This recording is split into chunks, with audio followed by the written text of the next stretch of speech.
नमस्कार, बहुत स्वागत है आपका प्रतिशोध में। जब आज आपसे मैं बात कर रहा हूं, स्थितियां और भी प्रेकेरियस हैं, बहुत अनिश्चित हैं, कुछ समझ में नहीं आ रहा। कहा एक तरफ यह जा रहा है कि युद्ध विराम हो गया, ट्रूस हो गया, तो ये ट्रूस इतना फ्रेजाइल क्यों है? ऐसा क्यों है कि उसके फौरन बाद पता चलता है कि इतनी सारी मिसाइलें इजराइल में गिर गई और इजराइल में पलटवार किया। ट्रंप एक बार फिर से रेफरी की तरह सीटी बजाते हुए बीच में, रुक जाओ, युद्ध विराम लागू। अरे ऐसा कैसा युद्ध विराम है जो लागू ही नहीं है और जिसके लिए आपको चिल्लाना पड़े कि युद्ध विराम लागू है? और ऐसे में ये प्रतिशोध और भी खतरनाक हो जाता है। मेजर गौरव आर्य और एयर मार्शल पी के श्रीवास्तव मेरे साथ जुड़े हुए हैं, इनसे चर्चा करके समझेंगे सूरत हाल असल में कैसा समझा जाए। लेकिन पहले यह खबर देखिए, युद्ध विराम के बाद भी ईरान ने किया हमला। ईरान ने हाइफा और रमात डेविड एयर बेस पर मिसाइलें दागी। इजराइल के कई इलाकों में हाई अलर्ट जारी। इजराइल में अब भी एयर रेड सायरन बज रहे हैं, हाई अलर्ट जारी है। ये कैसा युद्ध विराम है मेजर गौरव आर्य? ये युद्ध विराम नहीं है, ये this is something that Trump has decided. Trump ने खुद फैसला कर दिया कि युद्ध विराम हो गया, युद्ध विराम हो गया। ना इसको इजराइल मान रहा, ना इसको ईरान मान रहा है। तो मुझे ऐसा लगता है कि ये ट्रंप की जो दगा का हैट्रिक है, ये ट्रंप की धोखेधड़ी का हैट्रिक है। पहले स्टीव विटकॉफ वाला कि ओमान में संडे को प्रोग्राम होना है बातचीत करने वाला, फ्राइडे को बमबारी शुरू हो जाती है। नंबर 2 जो डोनाल्ड ट्रंप कहता है कि अभी 2 हफ्ते हैं, चिंता मत करो 2 हफ्ते हैं, चौथे दिन फिर अटैक हो जाता है। अब इसने सीज फायर के चलते फिर तीसरा वाला वार कराए, मुझे लगता है दिनेश ये बात। और इसके फौरन बाद ये चिल्लाएंगे कि नोबेल दिलाओ, कोई मेरे को नॉमिनेट करो, और फिर कह देंगे मैं इतना सारा शांति का काम कर रहा हूं लेकिन उसके बावजूद मुझको नोबेल नहीं मिलता। ये सब कुछ ये नोबेल के लिए कर रहे हैं। नोबेल वाला चक्कर ऐसा हो गया जिसके चक्कर में मुनीर फंस गया। हाँ उसने कहा इनको नोबेल दे दीजिए। हाँ? अब उसके खिलाफ उसके देश में झंडे चल रहे हैं। हाँ, तो वहाँ ये गद्दार निकला। थोड़ा तो इंतजार करते, नमक खाते ही नोबेल चिल्लाने लगे। इसीलिए कहते हैं धैर्य रखिए, धैर्य रखिए। देखिए क्या हो रहा है, और खास तौर से इनके साथ एक और थोड़ा टाइम है तो बताइए। हाँ, बताइए। एक मैडमैन थ्योरी है। मैडमैन थ्योरी का ट्रंप के साथ है मैडमैन थ्योरी, ध्यान से सुनिए। मैडमैन थ्योरी ये किसने की थी? निकोला मैकियावेली ने। अच्छा, उसने ये लिखा था 1817 में कि ऐसे कुछ लीडर्स होते हैं जो अपना ऐसा हिसाब बनाते हैं कि वो आपको समझ में नहीं आता कि ये क्या करेंगे। तो फिर क्या मतलब आप इनको मैडमैन कह रहे हैं तो किम जोंग उन नाराज हो जाएंगे? देखिए वो कम नाराज हो, वो किम जोंग को जो कहते हैं मैं चलाऊंगा आसपास से निकलती है, लेकिन किया कुछ नहीं उन्होंने। अच्छा, अब आप इनको देखिए, उसमें आते थे ख्रुश्चेव। ख्रुश्चेव जब लिबियन क्राइसिस, जब वो वहां वाली क्राइसिस हुई थी, इन्होंने वहां जाके रख दिया था। तो इन्होंने कहा कि हम टर्की में रख देंगे। तो कैसे माने कैनेडी ऐसे माने, उनका ख्रुश्चेव कुछ पागल टाइप का आदमी, तो डर गए। अब ये डरा रहा है सबको, उसी तरह ये भी डरा रहा है। कल मेजर गौरव आर्य एक बहुत अच्छी बात कह रहे थे कि सड़क पर एक पागल चला जा रहा है जिसके हाथ में ईंट है। वही है, वो वाला ईंट वाला आदमी मैडमैन थ्योरी बताएंगे। और अच्छे से ट्रंप के हाथ में ईंट है क्या इस समय? ये सीज फायर वाली ईंट है। कौन सी ईंट है? सीज फायर उल्लंघन से बौखला गए ट्रंप। ईरान इजराइल दोनों ने किया उल्लंघन, ट्रंप ने कहा। इजराइल से नाखुश, ईरान से भी खुश नहीं, ट्रंप ने कहा। ईरान के एटमी साइट्स पूरी तरह से नष्ट हो गए, ट्रंप ने कहा। इजराइल का हथियार निकालना पसंद नहीं आया, ट्रंप ने कहा। ट्रंप ने कहा है कि सभी से शांति की अपील करते हैं। तो ट्रंप जब कहें हथियार निकालो तो आप हथियार निकाल लीजिए। ट्रंप जब कहें चलो म्यान में डाल दो वापस तलवारें, तो आप म्यान में डाल दीजिए, और उसके अतिरिक्त आप कोई हिमाकत मत कीजिए वरना ट्रंप नाराज हो जाएंगे। नहीं, एक और बात मुझे समझ में नहीं आई। अभी मैंने खबर पढ़ी है, पता नहीं हमारे रनडाउन में है वो कि नहीं है, कि 400 किलो एनरिच्ड यूरेनियम गायब है। गायब है वो? हाँ, बिल्कुल सही। 400 किलो एनरिच्ड यूरेनियम गायब है ईरान से, किसी को नहीं पता वो गया कहां पे। अब यही मैं कहता हूं, जल्दबाजी का नतीजा यही होता है। लड़ाई शुरू करो, अरे बंद कर दो, इसको शुरू करो, इसको, अरे तुम्हारा काम ही खत्म नहीं हुआ तो बंद क्यों करी? तुमने सीज फायर डिक्लेयर क्यों करा? ठीक है। और वहां पे इन लोगों ने क्या करा कि इन्होंने रसमलाई खिलाई किसको? आसिम मुनीर को, कि बेटा खा मेरे गरीब दोस्त, खा रसमलाई। तो उसने रसमलाई खा ली। अब क्या हुआ है, जैसे सर ने बोला था कि पाकिस्तान में मुनीर के खिलाफ जो प्रदर्शन हो रहा है, इन्होंने पता है आपको क्या करा है दिनेश? इन्होंने ऐसी खूबसूरत बात करी है कि मुनीर चुप है, माफी मांगने के लिए उन्होंने शहबाज शरीफ रखा हुआ है। एक आदमी रखा हुआ है कि भाई तू माफी मांगेगा, तुझे हम प्रधानमंत्री बोल देंगे, तू माफी मांगेगा। सारे कांड जितने भी बुरे काम हैं वो करे आसिम मुनीर, माफी मांगे शहबाज शरीफ। ये वहां पे गेम चल रहा है। तुझे हम प्रधानमंत्री बोल देंगे, जहां बोले वहां आके माफी मांग लेना, जिम्मेदारियां ले लेना, बाकी तो हम संभाल ही रहे हैं देश को। इससे पहले ट्रंप ने युद्ध विराम की घोषणा की थी। ट्रंप ने कहा सभी को बधाई। ट्रंप ने कहा इजराइल ईरान के बीच में संपूर्ण युद्ध विराम हो गया है। गजब ही है, ये देखिए, ये है the ceasefire is now in effect, please do not violate it. Donald J Trump, president of the United States, ये ये एक तरफ ऐलान भी है, फिर एक तरफ ये भी है कि तोड़ मत देना। नहीं, मुझे बहुत अच्छी बात लगती है, बड़ी दिल में ना उम्मीद जागती है। उम्मीद कैसी जागती है दिनेश भाई? उम्मीद ऐसी जागती है कि यार president of the United states होने के लिए सिर्फ एक ट्विटर हैंडल चाहिए, अगर वो है तो 90% चीजें आपकी ठीक हो गई हैं। इसमें पॉलिसी का भाड़ में, पॉलिसी बाद में देख लेंगे। ट्विटर हैंडल तुम्हारे पास भी है। सोच रहा हूँ सर मैं भी अप्लाई कर दूं president of the United states में। मतलब बहुत सारी चीजें अगर अब इसी तरीके से सोशल प्लेटफॉर्म में होने वाली हैं, जी। बहुत सारा सरकारी काम भी यहीं पे कई जगहों पे देखा जा रहा है, चल रहा है, और यहीं से अगर प्रेसिडेंट ऑफ यूनाइटेड स्टेट्स भी अपना ऑफिस चला रहे हैं तो फिर ये बस एक्स की जरूरत है। दिनेश एक बात समझ, नाम लिखना क्यों पड़ रहा है? ये कह रहा है वायलेट मत करना। गौरव एक नहीं समझ में आ रहा है, नाम लिखना क्यों पड़ रहा है? Donald J Trump, president of the United से पूरा नेम प्लेट, पता ही नहीं है, नेम प्लेट लगा दिया उन्होंने। आप भूल ना जाएं सर, आप हल्के में ना लें उसको, इसीलिए मैडमैन ना आप कहने लगे, नाम से ही जाने, डेजिग्नेशन से ही पहचाने, इसके लिए किया जा रहा है। और साथ में ये भी कहा जा रहा है कि हो गया है, लेकिन तोड़ मत देना, सुनो, तोड़ मत देना। ऑफिस से आया बयान, लाइक अ लायन के सभी टारगेट पूरे हुए, शेर की तरह सभी ऑब्जेक्टिव सचिव। अगर युद्ध विराम का कोई उल्लंघन होता है तो इजराइल कड़ी कार्रवाई करेगा। नेतन्याहू ने बुलाई बेहद अहम बैठक, रक्षा मंत्री, सेना प्रमुख और मोसाद चीफ हुए शामिल। ये इन्होंने पहले नहीं सुनी थी नेतन्याहू को ट्रंप ने कहा था थोड़ा रुक के हल्का हाथ रख के चलना, उन्होंने तब नहीं सुना, उन्होंने अपना टाइम देखा और कर दिया काम। लेकिन उन्होंने एक बात कही, और बहुत अच्छे से कही, क्योंकि ट्रंप ने एक बात उनकी की ना, बम मारे। इन्होंने कहा देखिए जब तक वो नहीं करते हैं हम नहीं करेंगे, क्योंकि इसको नेतन्याहू को पता था वो कुछ न कुछ करेंगे। अब लीजिए। लेकिन ये अजीब स्थिति है, उधर उसको कह रहे हैं कि सीज फायर तोड़ दिया, ईरान ने देखो मिसाइलें मार दी, कतर पे भी मार दिया, वो कह रहा है नहीं मैंने नहीं मारी, किसने कह दिया मैंने मारी है? तो इस तरीके से मतलब वो तो सीज फायर पे, तो ट्रंप कह रहा है अच्छा तुमने नहीं मारी, तब तो तुम सीज फायर पे टिके हुए हो यार, तो फिर इजराइल ही गलत कर रही है। गजब स्थिति चल रही है। बिल्कुल, और मैं आपको बता रहा हूं ट्रंप इतना डेस्परेट है नोबेल प्राइज के लिए, वो कह रहा है कि नहीं बस मुझे दे दो।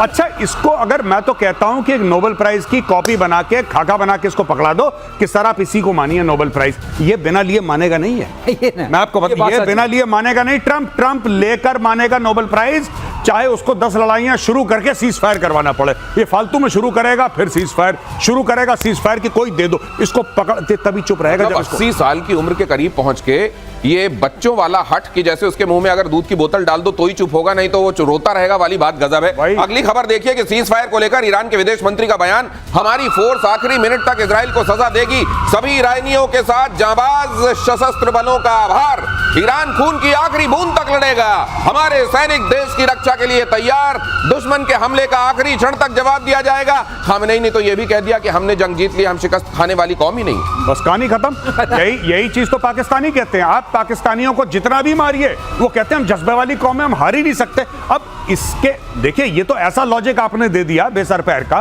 कोई कुछ कह ही नहीं सकता। इनको देखिए कितना, इनके न्यूक्लियर तबाह कर दिए, इनके जितने भी लॉन्चर थे वो तबाह कर दिए, इनकी बैलिस्टिक मिसाइल्स के जो मैन्युफैक्चरिंग यूनिट्स थी वो तबाह कर दी, इनके पूरे फर्स्ट लाइन जो थे खमेनेई के नीचे उनको मार दिया, इनके सारे हेडक्वार्टर तबाह कर दिए, लेकिन जंग ये जीत गए। जंग ये जीत गए। और साइंटिस्ट भी मार दिए, साइंटिस्ट तो पहले ही निपटा दिए थे, कुछ और मार दिए, सब कुछ खत्म कर दिया, लेकिन जंग ये जीत गए। ये पाकिस्तान वाला मामला है सर, ये दूसरा पाकिस्तान वाला मामला है। एयर मार्शल श्रीवास्तव, इसमें एक और चीज, इसमें बिल्कुल उसी तरीके से जैसे यहाँ रफेल को लेकर दावे किए जा रहे थे ना, वो कह रहे हैं हमने B2 मार दिया, और कुछ पता नहीं निकाल के भी लाए कहीं से जिसमें मिसाइलें जाके पीछा कर रही हैं और B2 को उड़ा रही हैं। ये इन्होंने कहा, ये पूरा एकदम वही केस है।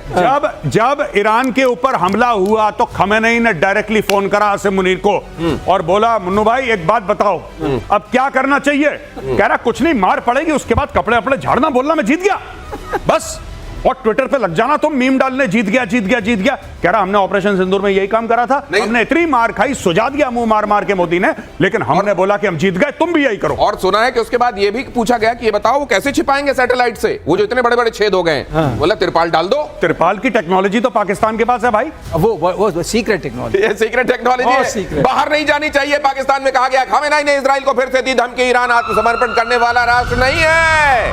खामेनेई ने कहा हम किसी के आगे नहीं झुकेंगे, हम ऐसी कौम नहीं जो किसी के आगे झुक जाए। खामेनेई की तरफ से जो ट्वीट है देख लीजिए, those who know the Iranian people and their history know that the Iranian nation isn't nation that surrenders। ये लीजिए, ये चूरन बेच रहा है। मैंने इस ताऊ को पहले भी बोला था ट्वीट करके कि तुम ट्वीट मत करो, और मैंने बोला था यहूदी देख रहा है तुम्हें, इजरायली देख रहा है, तुम्हारा लोकेशन पता लग जाएगा मोबाइल पे, उसी के ऊपर मारेगा मिसाइल, मोबाइल के ऊपर आके लगेगी। ये सब मत करो फालतू की ये चीजें। खुद नहीं कर रहा, पर्ची लिख के दे रहा है, कर कोई और रहा है। नहीं सर, बात तो ठीक है, वो सर वो पर्ची पे मारेंगे, उनके पास नहीं, ऐसी लेकिन पर्ची जा कहां से रही है?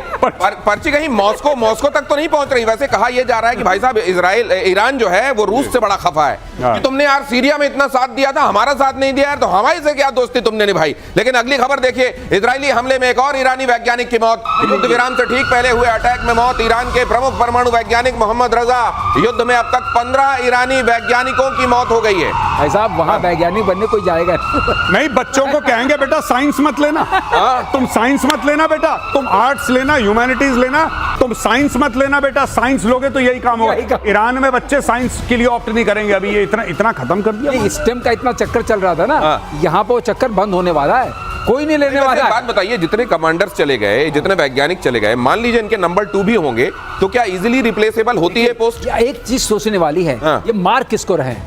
IRGC जो इन्होंने लेयर बनाई थी, जो SS टाइप थी, वो पूरे कमांडर वाले, उनके कमांडर्स को मार रहे हैं। जो रेगुलर फोर्स वाले तो बेचारे जिंदा हैं, और मार रहे हैं इनके सीक्रेट साइंटिस्ट को, और जो सीक्रेट पुलिस है। नहीं सर, एक और खबर आई है कि अब तो मोसाद फोन कर रहा है इनको, जो बच गए उनको फोन कर रहा है कि सुन, अब तुरंत निकल, वीडियो बना, दिखा कि तू निकल गया है, और पहले खामेनेई को उल्टा पुल्टा बोल, नहीं तो अगले 24 घंटे में तेरा काम भी हो जाएगा। हाँ, वो मैंने भी वीडियो रिकॉर्डिंग सुनी, वो उसका ऑडियो रिकॉर्डिंग है। वो मोसाद का एजेंट फोन कर रहा है इनके, आई थिंक किसी मंत्री को या जनरल को, किसी को फोन कर रहा है और कह रहा है कि भैया 24 घंटे के अंदर ईरान से निकलो, हमें पता है तुम कहां रहते हो, हम तुम्हें निपटा देंगे, और ये तुम्हें 3 काम करने हैं, निकलने से पहले निकलो, हमें प्रूफ दो, सबूत दो कि तुम निकल गए हो, तब तुम बच पाओगे, निकलो यहां से। अच्छा, वो भी बड़ी सीरियसली बात कर रहा है। अच्छा भैया कैसे निकलना है, ये निकलना है, ये कैसे पूछ रहा है उससे कि कैसे निकलना है, ये भी बता दो मैं। और ये एक बात और देखिए, वो जो एक मैडम हसीना यहाँ पे आई थी और यहाँ के सबकी कुंडली बना के ले गई हैं। आप ये भी देखिए, बड़ा धर्म की बातें करने वाली ये जो कंट्रीज हैं,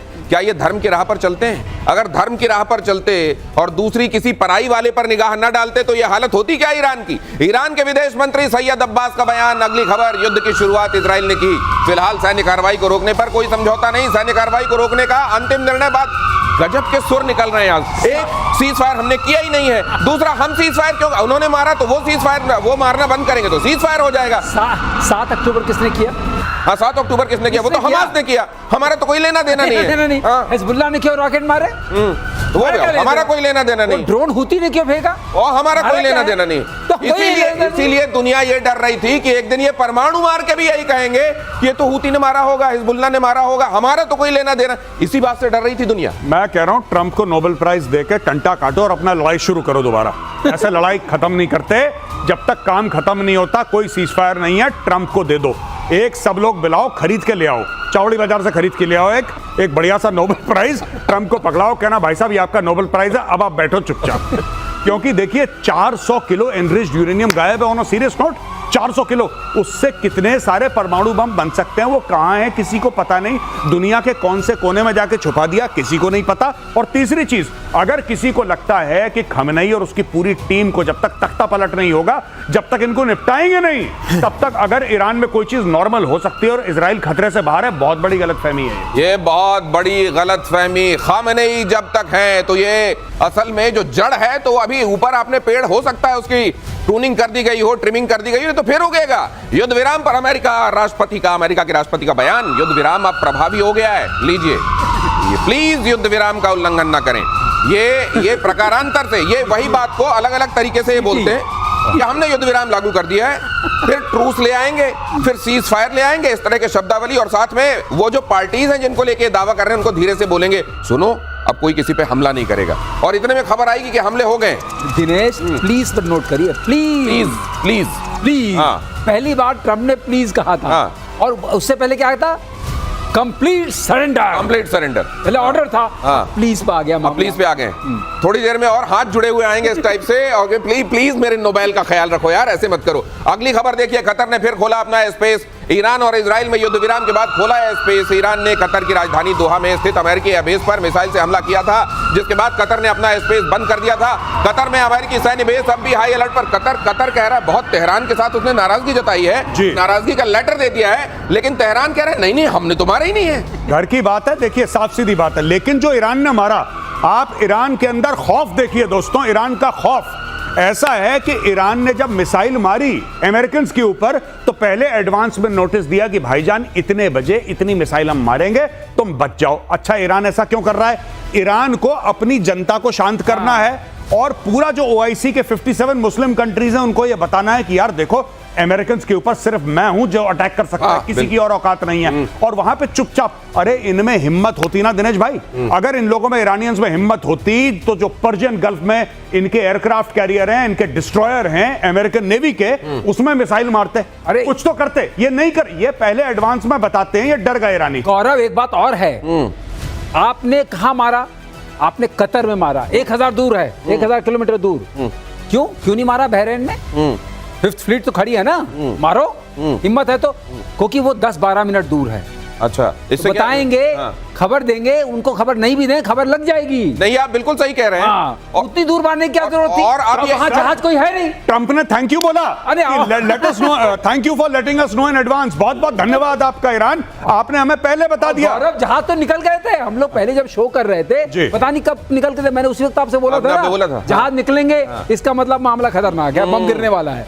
तो जहाज तो निकल गए ना, जहाज न कुछ, आप अब वहां कुछ है नहीं, लेकिन फोड़ फाड़ के उधर पे संदेश दे दिया गया कि देखो अमेरिका की कॉलर भी हम पकड़ के आ गए, लेकिन पूछा गया तुमने किया है क्या? नहीं, हमने नहीं किया है। ये खेल जो चल रहा है। अगली खबर देखिए, कतर में अमेरिकी सैन्य बेस पर अटैक से जुड़ी ये खबर, अमेरिकी आधिकारिक सूत्रों से ये खबर आई है। ईरानी हमले में कोई हताहत नहीं है। पहले ही फोन कर दिया होगा, भाई साहब हटा लो, देखो हमारे यहाँ दबाव बहुत है, आपके यहाँ एक आध बम फोड़ने पड़ेंगे, आप अपना सामान हटा लो, हमारी इज्जत रह जाएगी, आपका भी शौक हो जाएगा। ट्रंप ने ट्वीट करा है, थैंक यू बोला ईरान को कि धन्यवाद हमें पहले बताने के लिए। बस ये आया है, ये ट्वीट आया, उसने ट्वीट करा है, ट्रंप ने ट्रूथ सोशल पे डाला है, फिर उसको फॉरवर्ड करा है एक्स पे यानी कि ट्विटर पे।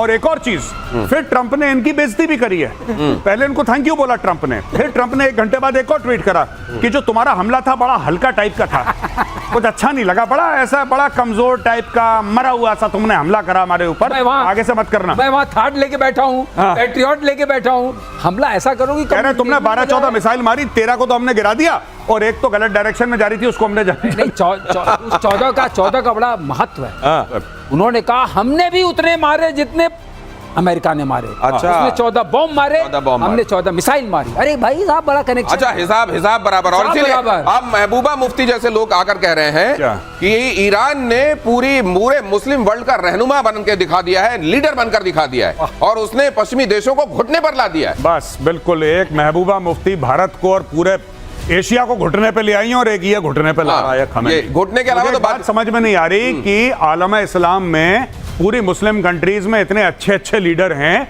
जैसे for example crown prince Mohammed bin Salman, जो अपने मुल्क को बेहतरी की ओर ले जा रहे हैं, उनका एग्जांपल नहीं दे रहे। जो यूएई के लोग हैं, जो अपने लोगों के लिए बेहतरी कर रहे हैं, उनका उदाहरण नहीं दे रही महबूबा मुफ्ती जी। उदाहरण दे रही है किसका? खamenei का। ये आदमी जो कि हिजबुल्लाह और हमास पाल के बैठा हुआ है, उसका उदाहरण दे रही है। ये तो हाल है इनके। ये है, देखिए, यही कहते हैं ना, घुटने की बातें हो रही हैं। कम से कम अकल वहां रखकर बात नहीं करनी चाहिए। और ईरानी खतरे को देखते हुए पेंटागन चौकन्ना हो गया है। ईरान के हमले को पूरी तरह नाकाम कर दिया गया है। एटमी साइट्स पर हमले के बाद से ही चौकन्ना है। संभावित हमले के लिए मिसाइल लॉन्चर तैनात है। कहते हैं जब पेंटागन आसपास पिज्जा के ऑर्डर बढ़ जाएं तो बड़ा काम हो रहा होता है वहां। तो क्या काम के लिए आवश्यक शर्त है कि वहां पिज्जा खाए जाएं? मुझे ऐसा लगता है कि अगर पिज्जा का जो रात भर अगर डिलीवरी हो रही है पिज्जा की, तो कुछ हो सकता है। मतलब ईरान जो है हमले इस टाइप के कर रहा है कि पिज्जा खा खा के भी इनको रोका जा सकता है। मैं तो खुद सोच रहा हूं कि साउथ ब्लॉक के आगे छोले भटूरे की दुकान लगा दूं। ठीक है, कहीं दोबारा ऑपरेशन सिंदूर चालू हुआ, पता लगा मेरे ऑर्डर निकल रहे हैं, ये भी हो सकता है। दक्षिण इजराइल के बीरशेबा जिसको बोलते हैं, ईरानी हमला, कई इमारतें ध्वस्त, 4 की मौत, कई जख्मी। सीज फायर के बाद ईरान का यह हवाई हमला हुआ। ईरान बोला आखिरी हमला हमने किया है, 10 से 15 बैलिस्टिक मिसाइलें दागी गईं। ये इनकी कौन सी बात ये माने, इनकी कौन सी बात से इनकार कर दे, कोई नहीं जानता। और इस तरह की सिचुएशन ही किसी को ये सोचने के लिए मजबूर करती है कि अगर इनके हाथ में, बंदर के हाथ में उस तरह फिर भी सेफ होता है, इनके हाथ में अगर न्यूक्लियर आ गया तो क्या होगा। अगली खबर देखिए, ईरान के शॉर्ट रेंज हथियार अमेरिका के लिए बड़ा खतरा। ईरान की रेंज में 2 दर्जन अमेरिकी मिलिट्री बेस, SRBM मिसाइलें फजर 5 रॉकेट सिस्टम, घातक कामिकाजी ड्रोन के जरिए भी हमला संभव। लेकिन क्या ये पहले फोन करके इन तमाम जगहों पर बता देगा ईरान फिर से कि देखिए मेरे पास ये है, मैं कुछ जगहों पर भेजूंगा? देखिए भाई साहब, एक मैं बात आपको क्लियर बता दूं, ईरान की स्ट्रेटजी, जब भी ईरान के खमेनेई को ये भी बोलना पड़ता है कि दुश्मन बहुत बुरा है और हम दुश्मन के दांत तोड़ देंगे, वो कभी यूएस का नाम नहीं लेता, नहीं लेते। ज़ायोनिस्ट रजीम का नाम लेगा, वो नाम लेगा भाई साहब इजराइल का, किसी तरीके से यहूदियों का नाम लेगा, यूएस का नाम उसने लिया ही नहीं लिया। जबकि असली में मार यूएस ने मारी है। जो फोर्डो का, इस्फहान का, नेतांज जो भी बर्बादी करी है, असली बर्बादी अमेरिका ने करी है। इसके पीछे वजह क्या है? हाँ, इसके पीछे वजह क्या है? क्योंकि उसको पता है कि अगर अमेरिका को छोड़ेगा तो अमेरिका के पास ऐसी टेक्नोलॉजी है कि और मारेगा उसको, और वो नहीं खाना चाहता मार, इतनी नहीं खाना चाहता मार। सही है, मार पड़ेगी असल में अमेरिका से। इजराइल भी कम नहीं मार रहा है, लेकिन उधर से जो पड़ेगी फिर उसमें कराह भी नहीं निकल पाएगी। इसलिए इजराइल के साथ